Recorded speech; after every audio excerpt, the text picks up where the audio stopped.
सुप्रसिद्ध गायिका आशा भोसले यांचं काल निधन झालं आणि त्यांच्या निधनानंतर संपूर्ण देशामध्ये शोककळा पसरलेली आहे.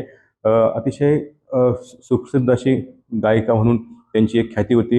वेगवेगळे पुरस्कार त्यांना आतापर्यंत मिळाले होते आणि त्यांना भावपूर्ण श्रद्धांजली देण्यासाठी अहिल्यानगरच्या स्नेहला येथे एक रांगोळीतून या ठिकाणी श्रद्धांजली जी आहे ती देण्यात आलेली आहे. एक कलाकार आहे तर त्यांनी जी रांगोळी जी आहे ती साकारलेली आहे.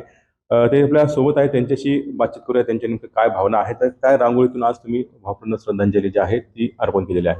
आम्ही स्नेहालय या ठिकाणी आलो आहे. तर ही दुःखद घटना कळल्यानंतर आपल्या कलेतून काही त्यांना रंगांच्या दुनियेतून थोडी श्रद्धांजली वाहण्याचा प्रयत्न केलाय.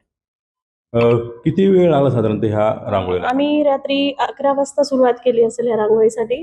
तर आम्हाला पहाटेचे 4 वाजले.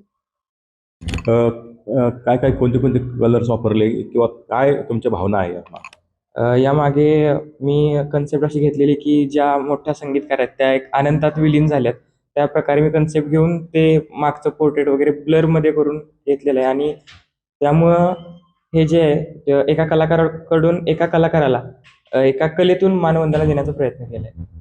तर निश्चितच तुम्ही रांगोळीच्या माध्यमातून ह्या त्यांच्या भावना ज्या आहेत त्या व्यक्त या ठिकाणी त्यांनी केलेल्या आहेत.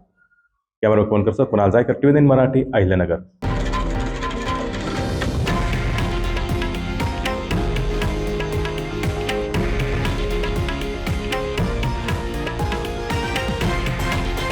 हे आहे देशातील नंबर 1 न्यूज नेटवर्क आणि आपण पाहत आहात TV9 मराठी, एकमेव.